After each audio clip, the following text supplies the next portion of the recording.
Hello guys, welcome back to my channel Jharna blog. তোমরা সবাই কেমন আছো? আর আমি খুব একটা ভালো নেই। আমি বেড়াতে এসেছি। তোমরা ভাবছো যে আমি ভীষণ আনন্দ ফুর্তি করছি, কিন্তু জানো তো বন্ধুরা, বেড়াতে এলেও হাসি মুখে থাকলেও মনের ভিতরে কিন্তু অনেক কষ্ট জমা আছে। তা এখন দেখো সেজেগুজে আমি, আমার দিদি, আমার দিদির মেয়ে, আমার দিদির যা, আমার মেয়ে, আমরা সবাই মিলে এখন যাচ্ছি কীর্তন শুনতে। তো একটু মানে বিকেলেই যাচ্ছি, 4টে 4:30-এর দিকে। তো দেখো সবাই মিলে যাচ্ছি, ভীষণ আনন্দ লাগছে। তবুও ভীষণ মনে দুঃখ, আমার সারা জীবনে দুঃখই থাকবে। যারা সৎ পথে চলবে, ভালো থাকবে, তারা কোনোদিন ভালোবাসা পাবে না ভগবানের কাছে। তো এই দেখো চলে এলাম।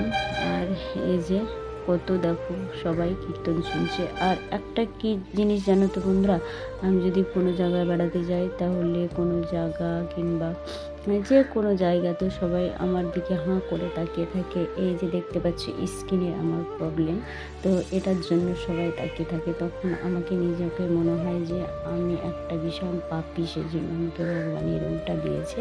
আর সবাই তাকাচ্ছে আমার দিকে, তখন নিজেকে খুব ছোটো মনে হয়।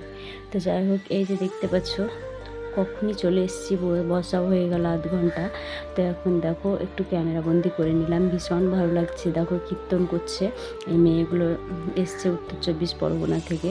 তো এইরকমভাবে কীর্তন আমি কোনোদিন দেখিনি, মানে ফোনে দেখেছি আর কি, ভিডিওতে, কিন্তু এইভাবে নিজস্ব মানে চোখে দেখিনি এইরকম কীর্তন। তো এটাকে কি কীর্তন, ফর্সা কি একটা কীর্তন বলে, তো সেটা আমার মনে আসছে না। তো অনেক ভিড়, খুব ভালো লাগছিল কীর্তনগুলো। লাস্টে বেলা যখন শুনতে লাগলাম, প্রথমে ভেবেছিলাম এটা আবার কীর্তন, তারপর ভালোই লাগছিল।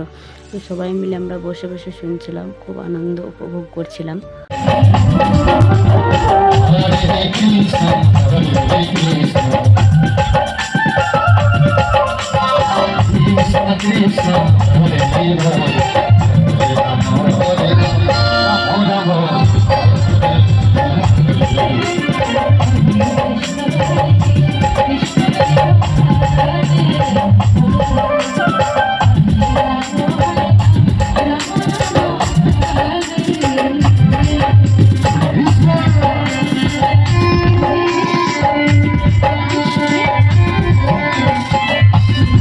তো 1 ঘন্টা ধরে বসে আছি, তারপর পায়ে ব্যথা, মাজা ব্যথা করতে লেগেছিলো। তো পাটাকে একটু শার্ট করলাম, একটু আরাম দিচ্ছি।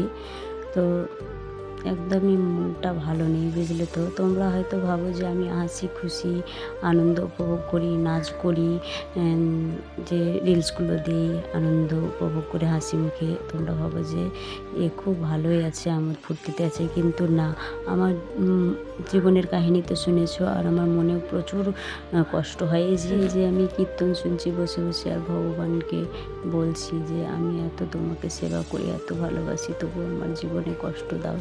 সবাই আনন্দ উপভোগ করছে, ভালো লাগছে, স্বামী স্ত্রী নিয়ে সংসার করছে, এই কথাগুলো মনে পড়ে। তো সত্যি ভগবান যারা ভালো সৎ পথে চলে তাদেরকে ভালো রাখে না। তো যাই হোক, বাড়ি আসলাম, খাওয়া দাওয়া করে এবার ঘুমিয়ে পড়বো। Tata, by.